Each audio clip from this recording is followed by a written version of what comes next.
What's up with him? Boomy says he airbended earlier, but he can't now. Oh, and I guess he's not very good at knitting either.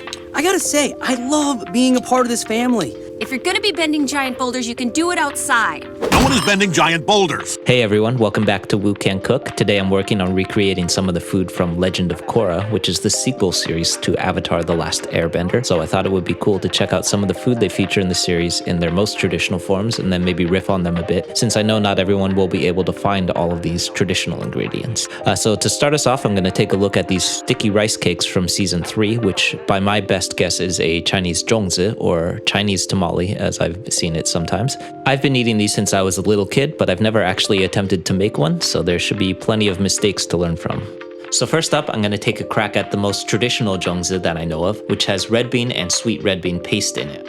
I'm going to start by soaking overnight 4 tablespoons of red bean, 21 ounces of glutinous rice, and about 48 bamboo leaves, or enough for about 2 to 3 leaves per cake. Make sure everything stays submerged, and the next morning you'll find your bamboo leaves have gone from dry and crumbly to soft and pliable. I'm taking 2 leaves here and then rolling it into a cone shape, then filling it in with layers of rice, then red bean paste, then more rice, then red beans, and finally some rice on top. Then I'm wrapping the whole thing up in a tight bundle, tying it closed with some butcher twine and adding a loop to my knot for identification purposes later on. Next up, I'm doing another pretty traditional savory Zhongzi, which has Chinese sausage or lapchong and shiitake mushrooms in it. I'm reconstituting my shiitake mushrooms here in boiling water for about 10 minutes, then slicing up 2 sausages and finally slicing up my mushrooms once they are soft as well.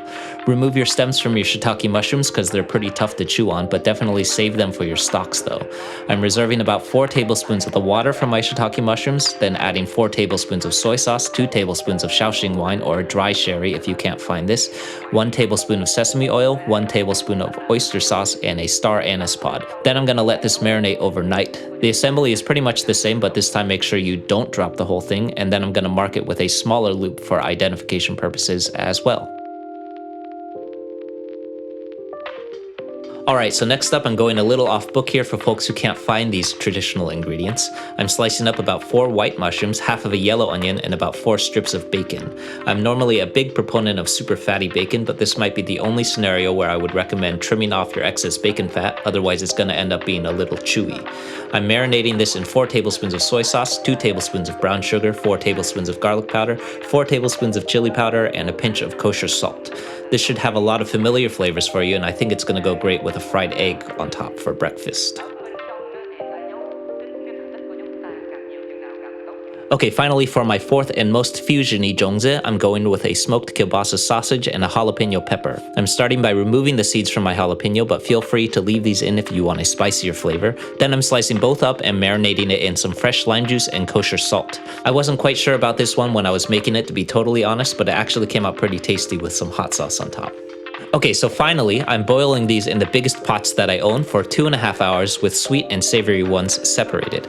I'm making sure everything stays submerged at this point and definitely regretting doing this on the hottest California summer day of the year. 2.5 hours later, you'll find the raw rice and meats that we added earlier have turned into wonderful, sticky, fluffy rice cakes. At this point, you'll be super grateful that you remembered to make identifying loops on each of your cakes. You remembered to do this, right? Otherwise, you'll never be able to tell what's inside each of these Zhongzi. These things are super nostalgic for me, especially the really traditional ones, and I'm glad I noticed them in The Legend of Korra and had an excuse to make them. I hope that the general takeaway from this video, though, is that you can pretty much put whatever you want into a Zhongzi and it'll probably taste great. They travel super well since they're packaged in bamboo leaves already if you want to take them on a hike or a picnic. You can also freeze them and just pop them into a steamer for about 20 minutes whenever you want to eat them next. So that's it, everyone. I hope you like this, and I hope you give this recipe a try. Thanks for watching Woo Can Cook, and remember to like, subscribe, and leave any comments, questions, or requests in the comments. See you soon.